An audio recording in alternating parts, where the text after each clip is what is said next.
Nowadays, people has made it a norm, or they have become okay with it, that a shepherd of a ministry or a church, both prophets and pastors, operate under the spirit of Baal or Satanism. In other words, this group of people call themselves servants of God, but behind the scenes they are devil worshippers. They travel to other countries to acquire power so they can start a church and lead people astray.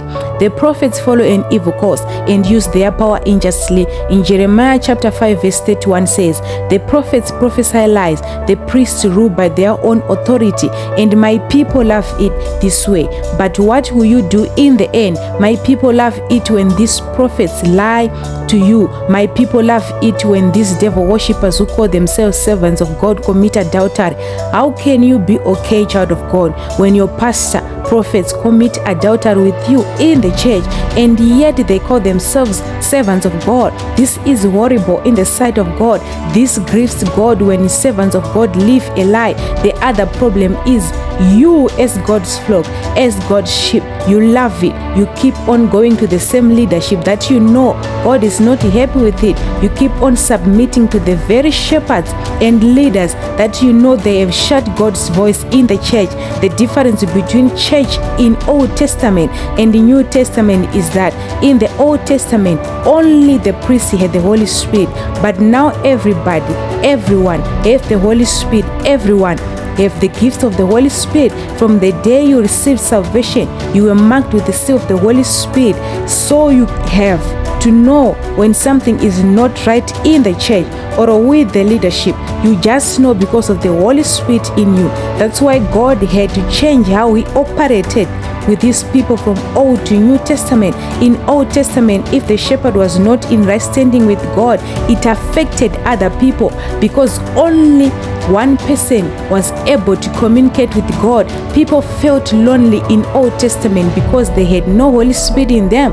That's why when Moses left them for 4 days and 4 nights, they felt abandoned, lonely, because he was like their God to them. When they want something from God, they had to tell Moses, and then he had to pass it to God. You see, if you don't hear from God, your Father, from daily basis or weekly, you feel as if God has abandoned you. You feel forsaken at times, and you start asking yourself a bunch of questions, right? Like, why is God silent? Have I done something wrong? Where is God? I do that sometimes, but I have come to realize that when you think He is silent, He is speaking. You just don't notice it. That's where the Holy Spirit comes in. He dwells in you. He is our teacher. He will teach you. No, this time your Father is speaking to you in this way. This is God's voice right here. Holy Spirit will open your eyes so you can see that God, your Father, has not left you. He is not quiet. That's why God had to close that chapter of Old Testament,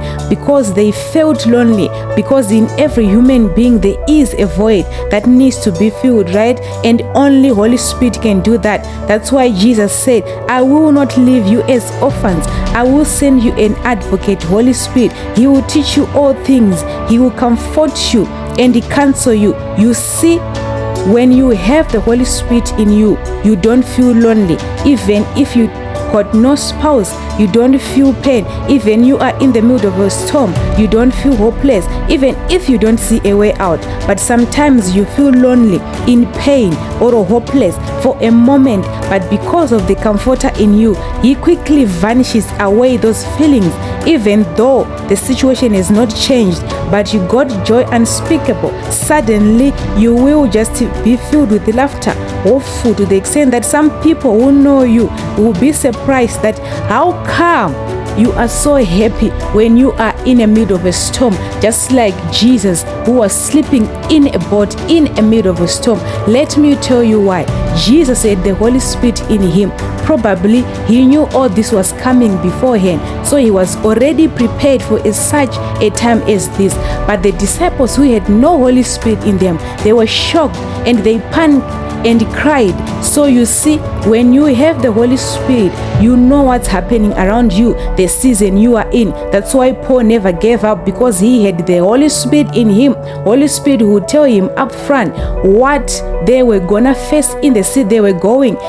It was the Holy Spirit who was in him who was preparing for a moment, for that moment. Paul and Silas, after they were beaten up in prison cells, they prayed and praised God. That was the doing of the Holy Spirit, not them. Jesus said, do not worry about what you will say, but the Holy Spirit in you will speak on behalf of you. So when you have the Holy Spirit in you, it's very easy to see that your church leaders or shepherds have lost it. They are not in the right path of God anymore, but you see it and ignore it because you don't have the fear of God anymore. You fear people than God. But the danger is you will get caught up with their judgment from God, and both of you will perish because you love evil more than God. It happens with the people who accepted Prophet Jonah to be on board in their ship to Tarshish with them. They knew this prophet was not in right standing with God, but they accepted him in their lives